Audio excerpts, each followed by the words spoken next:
When I hit you on your website and looking for house information, we're trying to select you as a realtor. Majority is looking for a house, not a realtor. Just give me the price, give me the information. Sure, you can sign me up for internet leads, whatever. But the demand, that's why farmers plant broccoli and not tomatoes. Because the demand is for this product. When we show up and give our services at places where there was no demand for us, the outcome is just low yield from that. So we want to show up where there's demand. The HBA, which I was a member of, I used to, as an agent, again, my idea was I'm going to imitate the brokers, I'm not going to imitate agents. What do brokers do? Land relocation accounts, land subdivisions. I'm not sure other things that they did, but those are two big things that they did. And it created a pipeline of leads for who? Their agents. Lowered the split that you're on so they could pay the relocation company. So we lower the split and they give you the business. They never have to drive anybody around. Never had to list houses. They just had the agents that would do it for them. So what we need, again, is urgent, referred from a single source. So, HBA, sorry, that's what we're talking about. So in the HBA, we have builders who send business. There's an agent I'm working with right now. I coach him. He's making $6,500 a month from a single source lead generator, and it was one builder. He did not list the subdivision. That was not the goal. We did not list the spec homes. But when he sells, these are villas that the builder is selling. Hot product in this marketplace? Not necessarily. However, he has a relationship now with this builder. He made a presentation, and the presentation was, I don't want to list your subdivision, I don't want your listings in there. But what I would like is the buyers that have houses to sell. He has sold today 100% of the referred listings from the builder. How do you think the builder feels about it? Great. Very good, yes, because now the builder can do what? Close on the other property. There was a need for the realtors there. There was a need. The people who hit us on the internet, is there a need? Is that what they're saying? I got a need for you. No. What Tom did is he went to fill the need of somebody that had a lot of business to get. All right, HBA, very good one. We're going to call that, there are plenty of single source providers there, right? And quite a few, we can still get leads that are non-urgent, somebody who overprices their property. But we're gonna find a mix there. Some people who decided to build first and then sell later, right? So that's builders are a good one, and lenders. Because I don't want everybody here having to hit up the lenders and say, you know, how many lenders do we have here, by the way? Okay, we have 4. Great. Okay, so we have 4 lenders. Hit them all at the break. See if they have leads. No, we don't want to do that. However, I am going to share something with you that the lenders, I'm going to have a conversation with, not today, but Jim, we talked about it. And that is, I don't see, here's how I see vendors. I really see them as stakeholders in what we're doing. Title companies, insurance, etc. These companies, I believe they are firefighters in the world of fire starters. Because there's so many fires in a transaction. We need a firefighter. And a firefighter tends to be, the problem we hand over to the lender when we give a building inspection credit, or the buyer goes out and buys a couch and they weren't supposed to, or buys a car. The lenders are really firefighters in a world of fire starters. There's so many fires in a transaction that we, the agents, can't solve.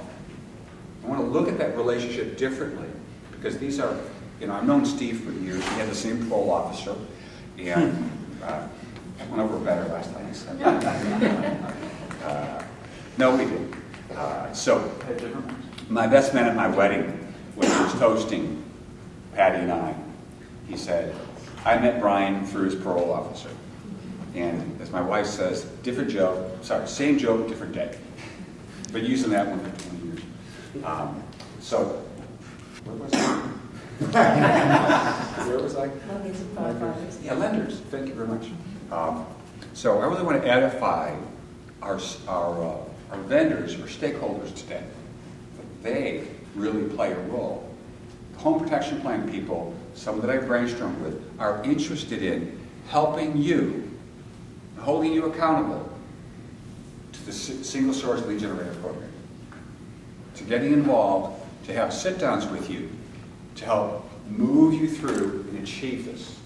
But one of the biggest problems about lead generation is quitting. And I've had agents say to me, and loan officers, well, I knew a divorce attorney. I tried that. Tried. We're not trying. What did Yoda say? There is no try. There's only do.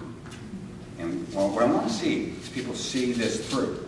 And I've spoken to some of the stakeholders here that are lenders or title companies or home protection plan. They want to help you be accountable to implementing this program. And I'm going to provide them some insights to follow up versus just coming in and say, I got great rates, I'm at a great brand, and all those things. What would you like from them? Besides being a firefighter, a solutions person, right? And that's how I see those folks in the industry. So the speaking, it's and I agree. It's a good source as well. I think a great. I mean, that's what I do. Speaking, and because one of the things I'm going to ask you to do today, if you like what I said, is an introduction to your sales manager or your owner. So when I was speaking at the HBA a few years ago, it was in 2006, and I was predicting we have a problem here. I ought to be okay in 2007. I still remembered the optimism of some of these builders. It's going to be okay in 2007. And I'm a numbers guy. I was watching the oversupply. I was watching the properties that were already coming on the market and starting to sell for less than they paid for it. Could already see some of that stuff happening in some marketplaces that had never happened before. So the HBA was a great place for me to make a presentation, a speaking presentation. And I used to list some of Jones's houses, McBride's properties, Mayer, Kemp properties.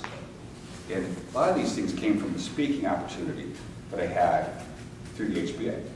So it's a fantastic place to meet single source lead generators. And the goal today is figuring out how do you get in the flow of the single source lead generators. We're not talking about prospecting here. We are not going to cold call these people. There's a system to do it where they want to engage with you because we're filling a need. We're not chasing prospecting. Let's talk a couple things here. Zillow, Tiger, whatever the case, .com things. So Kimberly, you and I were talking yesterday. And how many leads out of 100 internet leads do you think an agent could close? With a good incubation system, 10 to 12%. What if I have a bad incubation system? About 10%. So I have a question for everybody here. I'm going to give you 10 leads a week. Internet. I'll give you 10. I'll give you 1,000. I'll give you 1,000 internet leads for the rest of the year. Okay? Or I'm going to give you 10 leads from a divorce attorney where the families have to move. And today you have to make your decision. You're going to walk out with a pack of receipts that says divorce attorney on it. With the divorce attorney, you're basically going to you'll be able to get these 10 leads that will probably all close this year. And I'm going to give you 1,000 internet leads. Which do you want? Divorce. I gave you 1,000 internet leads. you have a chance at closing, if it is 10%, 100 deals. But without the right incubation system, as Kimberly was saying, we know the odds are not in our favor. You know, Kimberly is a systems person, and she's looking at the imperfections of a system, making them better. If that's not all of us, then what's going to happen? We're going to have 1,000 leads, and they're going to go nowhere. So what's the yield on internet leads? Well, we know the best is probably around 10 to 12%. So out of every 100, Kimberly has a higher conversion rate. Because I think we said, would you say 2% is for some people? Yeah. 2? Okay. So, but you'd rather have 10 divorce leads. So let me ask you this. How many people here are right now pursuing divorce attorneys as a normal, not one divorce attorney, 3, 4, or 5? All you need is one type of seed. You don't have to chase estate liquidators. You don't have to chase trust attorneys. Just one. I didn't want one divorce attorney. I wanted 5 divorce attorneys. Specialize in working with just this. I even changed my business cards. And Tom and I were working together, and we actually called on nursing homes. Or I think they're called retirement homes. I guess there's both. Okay? Because what do they have at retirement homes to give? She's 82. Her kids live in Florida, and they're 60. Whatever. They don't want mom's house. Mom needs to move into a care center. Is there a demand by the marketing director of the retirement places for realtors? Is there a demand? They need somebody to take care of that because mom can't fund this whole thing until she does what? Sells her house. Sells the house. We're going to talk about this. That's a beneficial, I call that a beneficial advisor. Somebody who benefits from you. Because there's 4 types of single source lead generators. And this one I just described is called a beneficial advisor. A builder is also a beneficial advisor. A lender is a beneficial advisor. Because Steve sends me, I don't list any longer, but Steve sends me a listing who's also going to buy because he's a mortgage guy. And what happens is he benefits only if what happens? Sell the property. He doesn't benefit unless the property is sold. So we've got all these beneficial advisors out there, but they're not the best ones. The best ones I call situational advisors. Situational advisors are people in kind of a must-do something situation. A divorce attorney, court ordered, sell the house. Whether it's court ordered or not, there's financial situations. A lot of times they have to do that. So, anybody here ever had a divorce client? Just 4? Yes. Your whole career? Okay. So, most of us have had it. I find it interesting. Half the marriages don't work out, and half the relationships with sellers and listing agents don't work out. Isn't that kind of weird? Because a listing really is a relationship. I know this well because my wife and I can share this with you, that we were in marriage counseling the first 3 times. It was all her, and the counselor just didn't get it. And the 4th time, I realized I have to make some changes. We have some problem in communication. The 5th counselor, because I slid backwards, went back into what's called workaholism. I think they call it work ethic. And I was the #1 agent for 2 different companies in St. Louis. And the beauty was they give you a trip. So workaholics, they send you on a trip. Alcoholics, they send you to treatment. And they're both controlling. And I just did not know how to stop working. Could not shut. We went to Hawaii. I said to my wife a few years later, we were there together, but I wasn't really there.